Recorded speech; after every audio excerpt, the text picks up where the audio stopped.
Hi, Rick. How you doing, man? I almost didn't recognize you with the suit on. Keith, it's just you're just a handsome dude, and next time you show up, it'll probably be a tux. I don't know. Very attractive. Yeah. So, would you have meetings today? What's the scoop? Yeah, man. I had meetings today, which I'm grateful for with Mayo Clinic. There's a high school program that they do for freshmen through juniors to introduce them to healthcare. And these are kids who come from, various backgrounds, most of which are disadvantaged. And they get every bit of it from physicians to surgeons to supply chain to administration, man. They get introduced to the different aspects or positions in healthcare that may appeal to them. So, and it's a 4-week program. And what's Great. unique about this program that I'm blown away by was a forethought of the founder of the program, Dr. Gwynn, which is that often these students who will come from disadvantaged backgrounds, they spend their summers working and Mm. earning money for school or for their families. So Mayo Clinic provides a stipend to them to Oh, cover that's those, great. yeah, to Wow, cover those wages that they would lose, that they would miss out on earning over the next 4 weeks so they could totally focus on the program. that's fantastic. What a great boost to the community. That's a wonderful thing. Yes, it is. So speaking of a boost to the community, one thing I thought we talk about was healthy boundaries part two. And this came from a comment and a request from someone who listened to our podcast, Veronica, and she just wanted to know, she shared that she is very good about healthy boundaries with people that are in her life as far as adults and friends, but it becomes a little bit more challenging when it comes to children, her children. And so she was wondering if we have any ideas about how you maintain healthy boundaries when it comes to, you know, our pride and joy, our children. So I thought we'd talk about that. But before we get going, I think that we want to make sure that we're clear that the first party you want to talk to is a professional child psychologist. Oh Uh, man, absolutely. yeah, neither Rick and I are licensed to speak about this from a medical standpoint or a health standpoint in that way. So we really encourage everyone to seek out a child psychologist that may be a fit for your young one and your family. That's right. And I think maybe a footnote to that is that, one of the things that's great about psychologists is that there's so many different types of therapy and so many different settings for therapy. Sometimes it's groups, sometimes it's with siblings, sometimes it's one-on-one. And, every one of these issues that we have in our home, I think depends on the key insight of the practitioner. And the practitioner is the one that really needs to decide, with your approval, what's most comfortable for you and how you ought to proceed. You know your children, you know your spouses, and I think the main thing is to interview a clinical psychologist or psychiatrist or someone who can help, a counselor, and then decide what the format ought to be, and then start working intimately with the provider. And I think that all that we can do, Keith, is just to sort of offer some things that have been helpful for us and maybe some experiences that we've shared with our own families that might be helpful. But I sure don't want anyone to think this is any kind of a substitution for professional insights. And it isn't. No, it's not. We're just sharing about our experiences. So just really want to make that clear that what we're about to share as far as our experiences do not replace or supersede what a licensed clinical psychologist or psychiatrist would share with you and how they may support your family.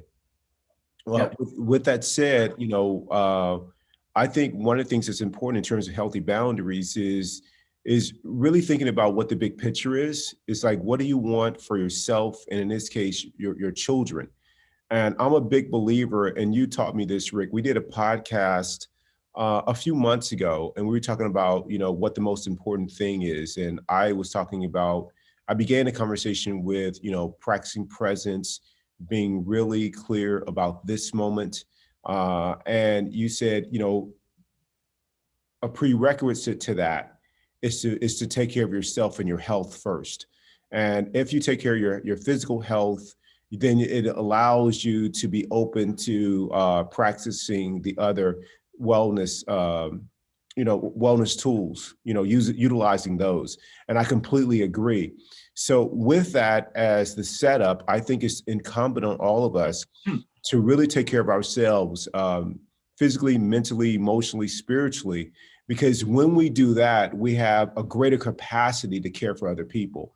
So Uh, true. and I know when I've cared for people without taking care of myself first and best, they didn't get all of me. They got a significant part of me, but it wasn't all of me. They got what was left of me. And I am a big believer that for me to contribute to people in the way that I want to, I need to be operating as close to 100% as possible. And the way that I do that is the way that I do the practice, the way I take care of myself physically and emotionally with nutrition on the physical side, emotionally and mentally with who I spend my time with, and how I commit my day to getting out of my mind and narratives and concepts that take me further away from being connected and being my best self. So I'll start with that, Rick, and then I'll have you chime in. And then I want to share a couple personal experiences that may be useful. Sounds good. Was there a question for me? No, I don't know if you want to add anything to what I said. Oh, yeah, yeah, yeah. Okay. Well, so what I'm thinking is that, yes, I think it's important for us all to have optimal health. Obviously, you can't really help anybody else without it. But when we're dealing with other people and conflict in general, my experience has been the best thing to do is to try to come to a soft place. You don't try to handle conflict or boundary issues when you're in the middle of a conflict on boundary issues. I think the best time to do it is when you're having a good time, when it's sort of the farthest thing from anybody's mind.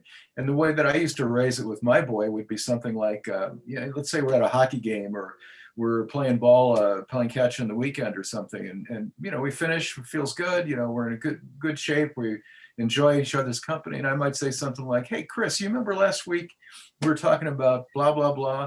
And then you said something about you didn't want to eat dinner with the rest of us because we were boring. I just want to tell you that landed on me in kind of an odd way. And here's why. So what I'm getting at is the idea that you pick a time that's neutral, that's not charged, when you're not dealing with the emotion that is up for you, that you really want to deal with at that moment. You kind of put it away and let everybody feel good for as long as that takes. And then circle back with an innocuous kind of presentation of what the issue is, just to get the ball rolling on a conversation, just to get the communication started. The two things that I think are important is you want to open it up in a way where you're not accusing somebody of being a fool or dumb, or I told you you couldn't do this and you've done it, you violated another rule, I don't trust you, none of that. It's all about, hey, I got the impression from something you said that, and then you say, okay, well, let's talk about that. What were you trying to get at? What are you feeling when you said that? And here's how it landed on me. And this is what I want to talk about, because, now that you're getting to be older, you have to have responsibilities for your feelings. And as you become an adult, no one is going to be responsible for you except you. So I want to make sure you're clear on what you're feeling, because when you get to be an adult, you better be able to explain what you're doing to yourself, so that when you affect other people, you affect them in a way that you want to affect them, and not simply because you were inconsiderate or rude or not thoughtful. So the first thing, again, is pick a time that's neutral. The second thing is to be innocuous or be non-judgmental about starting the conversation. The third thing is just open up the lines of communication. What caused this? What was the point of it? What did you want me to get out of it? And here's what I got. You may have intended this. I got this. I don't like that. Here's why. And that's when you start talking about the boundary. You and I get along great, my son, but I'm still the parent, right? And you act a different way with your buddies, and that's understandable. But there are certain rules you have to abide by when you act with your mom and I, and with your sister and your brother, and so forth. Those are rules that we're going to have to abide by. And here's where you're off track a bit. What do you think about that? Is that tough for you? How come? You know, go through the whole litany, the whole dialogue, and see if you can get something on the table where there's at the end of the conversation an agreement. You know, we don't say these kinds of things at these times, and if we do, then there are going to be consequences. There shouldn't be any consequences because you shouldn't be doing it. So I think, again, the idea is you want to make sure you have the conversation. You also want to make sure you do it in a way that gives the other person a great opportunity to vet and get everything off their chest, discuss what the boundary limits are, and then conclude with the idea that there are consequences when we don't observe the boundaries. Wow, Rick, thank you. I mean, all of that is spot on. I would like to add to that. When you talked about limitations, limitations have an implication that hopefully there's an agreement in place. And so if both parties, whether it's a child who's living at home, who's not an adult, or whether you are you're a parent and you are, talking about adult children, because my mom reminds me that I'm still, her little boy. So although I'm in my, I'm in my fifth decade, she reminds me of that. So with that being said, I think it's important that the healthy boundaries, that there's agreement on what they are on both sides of it. Like, here's what my healthy boundaries look like. What are yours? And how can we agree to respect and be considerate of and honor those for the other person?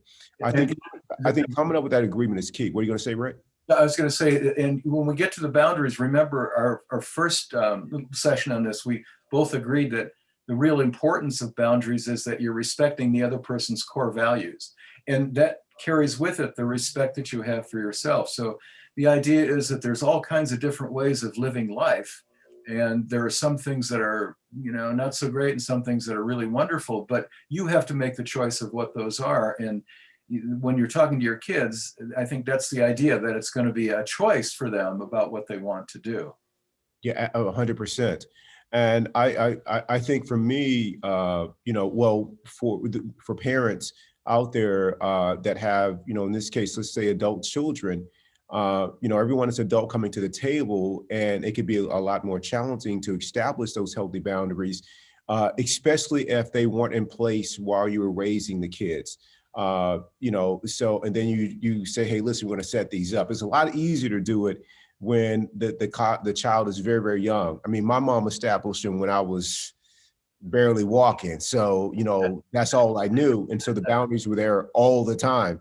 But for kids where you may not, as a parent, you may not have been aware of what healthy boundaries were, let alone how to establish them for yourself. Yeah. My mom was big on that. So now as you continue to grow and learn and increase your emotional intelligence, and you become more committed to wellness and taking care of yourself first and best, then you are able to share that with people that may not be acquainted with this part of your development and growth. And so you need to, in a very kind way, share what that is and invite them to do the same thing. And hopefully, you can set up this agreement about how you're going to respect and honor the other person's boundaries. We said we're going to talk a little bit about experiences. And one of the experiences that I know of, we have a mutual friend, Rick, who the family has come to visit you in Sedona. And so I had the privilege of befriending and working with their teenage son, who was very, challenged in a way that he dealt with anxiety, quite a bit of it. And so we worked together, and he also had some other things that were going on too, that made him a very, very challenging at home. And the way that it showed up was being really disrespectful. And when it came to the anxiety part of it, he didn't want to engage in activities outside of the home, whether it was friends, school, or something extracurricular. And he'd become very upset, withdrawn. It was very challenging for him to do anything social. A fear of not being perfect, a fear of failing was present for him. So he did anything, and they pushed him anyway. They end up getting some professional help to help him with it. And what was key about that professional help is it gave him and his parents tools, and the tools were centered around mindfulness and a healthy practice in the morning. at from this professional support he got. And he did really, really well when he was engaged in that support. It was very intense. And when I say intense, it just wasn't once a week, but it was more frequent than that. And his parents were also introduced to these tools. And so instead of him pushing his mom's button and it becoming a battle to get him to do stuff and get him to overcome the anxiety or the depression, she would just go back to, we're not having this conversation until you use your tools. Go and use your tools. And so she established the healthy boundaries around something that was going to help him return to himself, return to consciousness, and not be trapped into a narrative about the anxiety or the depression, which is real. You know, it wasn't about that. It became focus on your tools. And her biggest thing is not only did she want him to continue to live life fully, but in the event something happened to him or his father, she didn't want her son to be crippled, to be disabled by this mental health condition that he was dealing with, which again, I said is very, very real. And so she wanted him to learn that this is not for everyone, but for her son, these tools that he had worked on for 6 months that were part of his daily practice, that this is your anchor. And when he uses tools, he was able to honor the healthy boundaries that they had in the home. And by honoring the healthy boundaries, his mom was able to have peace around his well-being. And she was able to really stay committed to her own self-care and health. But before that, she was a lot of sleepless nights staying up with him when he would have one of those anxiety events would show up for him. And so that's my own personal experience learning from a parent who's gone through that, about one of the ways you can, just one of many ways in which you can establish healthy boundaries. And for a child who may have a challenge even seeing the boundaries, let alone honoring them due to mental health, this is one way in which these friends of ours were able to really show up pretty powerfully in the face of those. Mm-hmm. Yeah, I think that's fantastic. That's a perfect example of getting professional help where the help is tailored to the kid and the parent based on what they're going through and what their limitations are, or where they've not been able to work through it on their own. And that's a classic example of why clinicians are experts and why they get paid well. I think one of the things as a parent that I tried always, I don't know if I succeeded always, but I always wanted to get my son to take a look at his behavior and my behavior as well, and anyone else's behavior, by doing a couple of things. One, whenever we had a conflict, I would try to find out what was behind it. Why did that happen? What did you do then? Why was that happening? And why did you feel this way? Not invalidating him in any way, but just trying like doing an interview about what his feelings and thought processes were as he was going through this stuff. And I encouraged him to do that with me so he could kind of see the difference between maybe how he'd work something out and how an adult would work something out. And so we got to the point where it became like a little bit of a game with us about why people do things they do and why you have the values you have. And it was really wonderful to see him as he got older to talk about people he would see, let's say in the grocery store or elsewhere, where their family values were different or the way they handled conflict was different. And then he would say something to me about, did you see this? I'd say yes. And we'd talk about it. How did you like that? What did you think was good about it? How about, was there anything that you thought was different than what we did? And anyway, the point of that is it reinforces why you have the values, why you believe what you do. And it also helps you evaluate whether what you're doing in terms of your values makes sense and why. Core values exist for a reason. They make life better, make life easier sometimes, make life maybe tougher in the short run, but better in the long run. Core values are there for a reason, and exploring what those reasons are all the time, I think is really important. Otherwise, you're just sort of accepting something for the sake of accepting it. And you know, at least with my kid, that wasn't good enough. And I think for most children, they're always interested in why they have to do things a certain way. And it's our job as parents to tell them why, you know, and have a dialogue about it. Exactly. You know, and since our friend who thank you, Rick, for our friend who offered the request that we take on healthy boundaries, you know, part two, related to children, again, young children as well as adult children. One of the things I would like to end with is this particular parent, for her kids, it was mental health. And what I will say is the more, what I would find helpful if it were me, and I suffered from a severe stuttering problem when I was a kid, severe stuttering problem. And if I had known what anxiety was or social anxiety, I would have had it, you know, better. I didn't have that definition of that language back then. And so I remember being very nervous and not wanting to go to school because I felt that if I had to speak or read, I would, of course, stumble over the words and be ridiculed and laughed at. And so I was, for a kid who was trying to be perfect, man, that was very, very painful. It was very, very real for me. But my parents didn't give me a choice about even voicing that I didn't want to go to school for some reason. It wasn't even on their radar to say, hey, maybe Keith didn't want to do things socially and it's tough for him because he has this big stuttering problem. That just wasn't there. You know, it was a different generation back then, and my parents had a different life experience up to that point, so that didn't come up. And maybe they thought I was okay with it because I didn't say anything, but I didn't know I could. So I didn't say anything. So my parents were very disinterested in what your opinions or viewpoints were, anything like that. It was always yes or no to some kind of directive. And so with that being said, if I could look back at what I would have found helpful from at that point in my life, and something that would have served me the rest of my life, is this whole idea that life is not about win or lose. Life is about win and learn. No, win and learn, win and learn. And what's special about that for me is that I would have learned that it's okay to fail. And it's almost like it's welcome. So I'm stuttering. Hey, that's okay. Just keep trying, you know?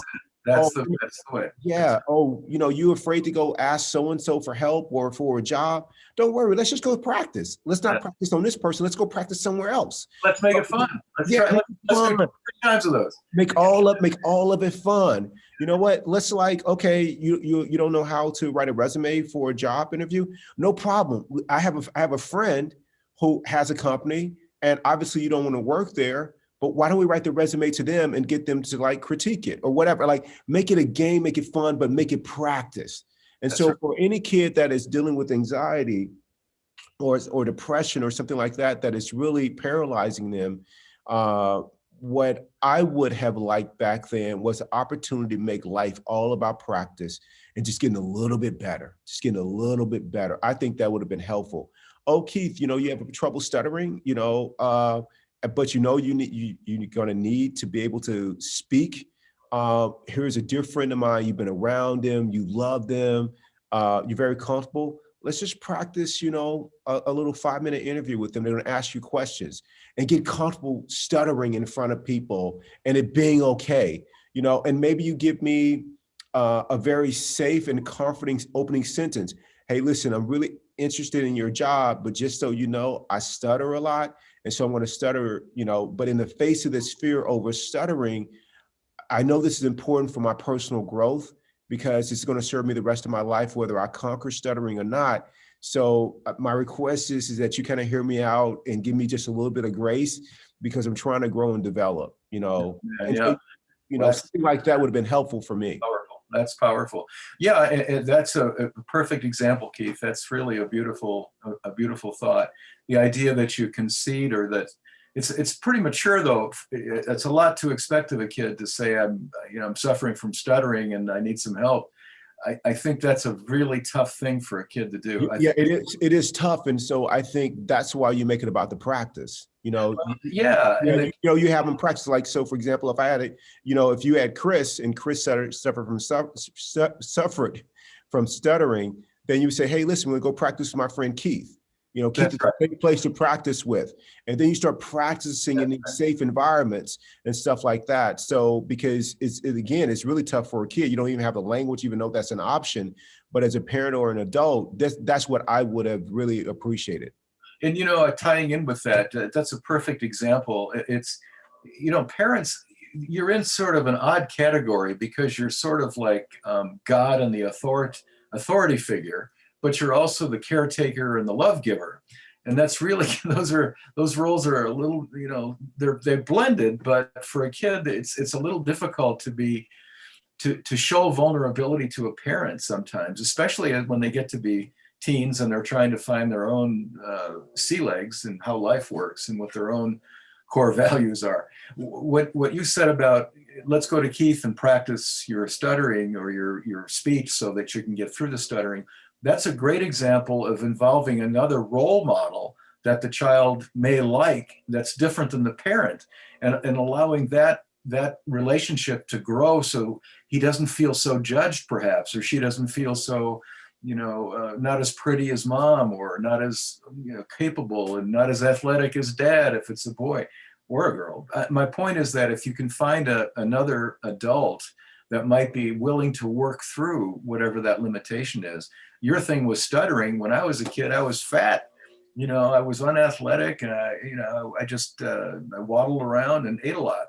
So it took me a long time I couldn't talk to my parents about it. I had plenty of anxiety, but I got through it through role models in sports in high school eventually, but role models, and then a little bit of what you were talking about, practicing getting through the obstacle and practicing with a role model that kept me away from having to feel like I was inferior, or feeling like I was less than what my mom and dad wanted me to be, because I had this other role model type person, a Keith Jones, to kind of work things through.